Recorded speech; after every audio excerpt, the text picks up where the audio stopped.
Good morning. आज हम लोग पढ़ाई करेंगे वर्ग 8 का सब्जेक्ट है अतीत से वर्तमान, अध्याय 11 कला क्षेत्र में परिवर्तन।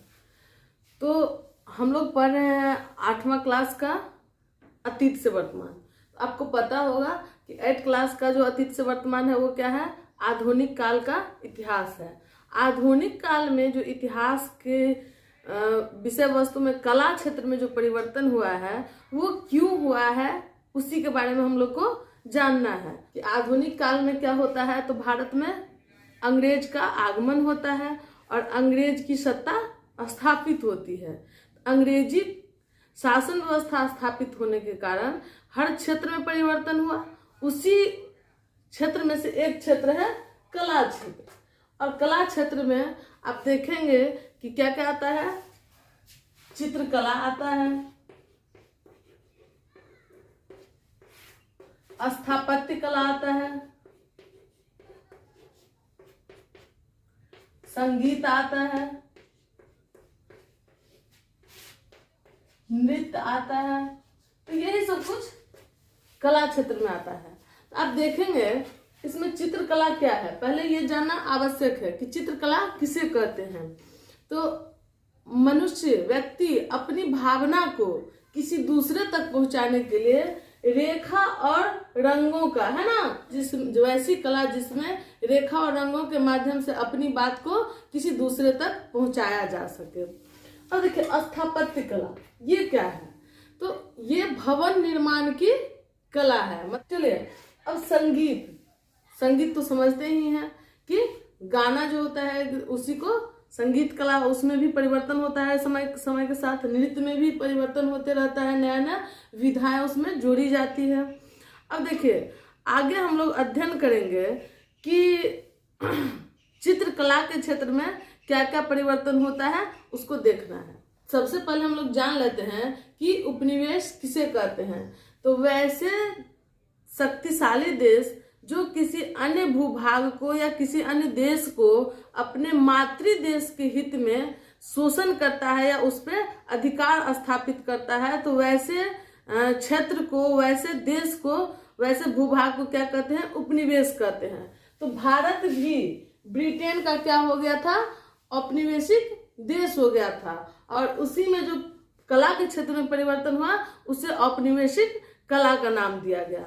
अब देखेंगे कि अंग्रेज के साथ कई कलाकार भारत आते हैं, भारत में नई कला शैली का विकास किए, जिसमें सबसे प्रमुख है यथार्थवादी दृष्टिकोण।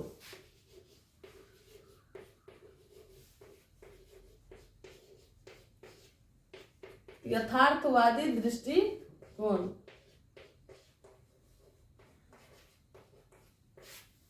इसका मतलब क्या होता है ये जान लीजिए। यथार्थवादी दृष्टिकोण का मतलब होता है कि कलाकार जो अपनी आंखों से देखता है उसे हूबहू उतारना, चित्रकारी के माध्यम से हो या पेंटिंग के माध्यम से हो, उसे हूबहू बनाना।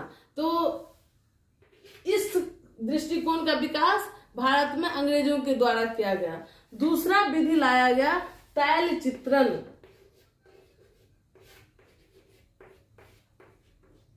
ये तैल चित्रण क्या था?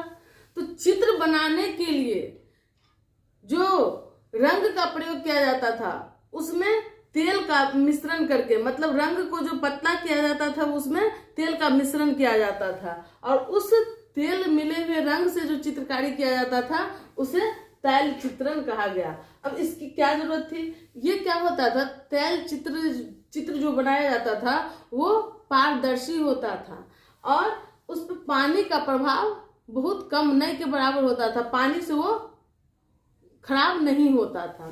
तो इसीलिए तैल चित्रण भी भारत में काफी प्रसिद्ध हुआ।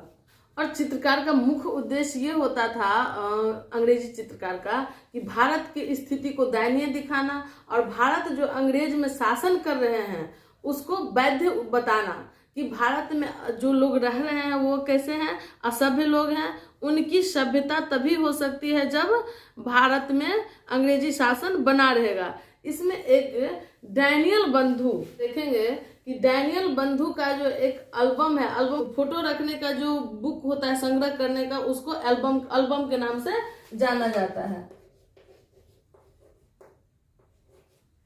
तो ये डैनियल बंधु का एल्बम यूरोप में काफी पसंद किया जाता था, क्योंकि इनका जो संग्रह चित्र का, डैनियल बंधु का जो संग्रह होता था वो भारत की वस्तु स्थिति जो हूबहू होता था उसको उतारने का काम करते थे, लेकिन रंगों के माध्यम से वहीं पे वो दिखाने का ये भी प्रयास करते थे कि भारत के लोग जो पहले से यहाँ रह रहे हैं वहां पे एक उदासीन जीवन, एक रंगहीन जीवन है और ये लोग उतने सभ्य तरीका से नहीं रह रहे हैं। लेकिन जब से अंग्रेज आए हैं तो उसी के साइड में दूसरा चित्र भी बनाते थे और दिखाते थे कि अंग्रेज के आने से भारत में चौड़ी चौड़ी सड़कें, ऊंची ऊंची भवनें और काफी चटकीले रंगों का प्रयोग करके वैभवपूर्ण दिखाने का प्रयास करते थे चित्रों के माध्यम से अंग्रेजी काल को, है ना।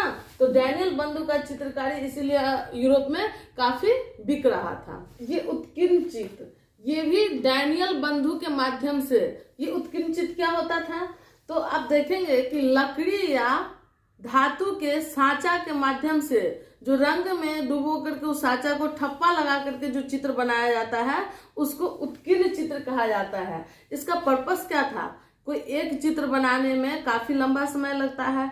अगर लकड़ी का या धातु का कोई सांचा पे ही चित्रण कर लिया जाए, उसको रंग में डुबा करके चित्र छाप छाप के बनाया जाए तो कहीं ज्यादा चित्र बन जाएगा। तो डैनियल बंधु ये तकनीक अपनाया था अपने बिजनेस में ज्यादा से ज्यादा लाभ कमाने के लिए, और उत्कीर्ण चित्रण का भी प्रयोग अंग्रेजों के द्वारा भारत में किया गया। और उत्कीर्ण चित्रों का ही एल्बम, जिसमें हम आपको बताए कि भारत की दुर्दशा और भारत का उद्धार करने की व्यवस्था दिखाया गया है डैनियल बंधु के द्वारा एक साथ, एक ही चित्र में दो भाग करके।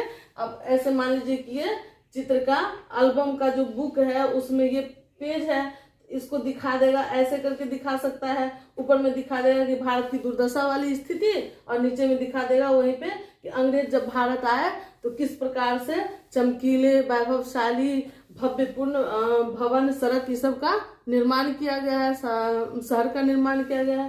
तो इस तरह से भारत और अंग्रेज की शासन व्यवस्था दोनों को वो कंपेरिजन कर करके चित्र बना करके उत्कीर्णन विधि से एल्बम बनाते थे और उसे यूरोप में बेचते थे और काफी मुनाफा कमाते थे। ये काम कौन करता था, डैनियल बंधु करता था। इसी प्रकार से आप देखेंगे कि रूप चित्रण का काम भी अंग्रेज के द्वारा भारत में शुरू किया गया। ये रूप चित्रण क्या होता था, तो जिस आकार में जैसे लोग होते थे हूबहू वैसा ही चित्र करना। अब मान लीजिए कोई गुस्सैल स्वभाव में दिख रहे हैं तो उनके चित्र से ही स्पष्ट हो जाता था कि देखिए ये व्यक्ति गुस्सैल स्वभाव के दिख रहे हैं। कोई दयालु भावना का दिखते थे तो उनका चित्रण किया जाता था, तो दयालु भाव को दिखाते हुए दिखता था। फिर इसी तरह से अंग्रेज ने क्या किया कि आदम कद का ही चित्रण किया। मतलब एक व्यक्ति जो एक आदमी होता है उसका पूरा कद, मतलब हाइट उसका दिखने से, चित्र में ही दिखने से लगे कि ये लंबा हाइट का है या छोटा हाइट का है। तो एक मानव के आकार का भी चित्रण करने का शुरुआत किसने किया, अंग्रेज ने ही किया, जिसको कहा गया कि आदम कद का चित्रण। आदम कद का जो चित्रण था उसमें योहान जोफनी जो यूरोपीय चित्रकार थे इनका काफी नाम प्रसिद्ध था। तो इस प्रकार से हम देखे कि औपनिवेशिक काल में, है ना,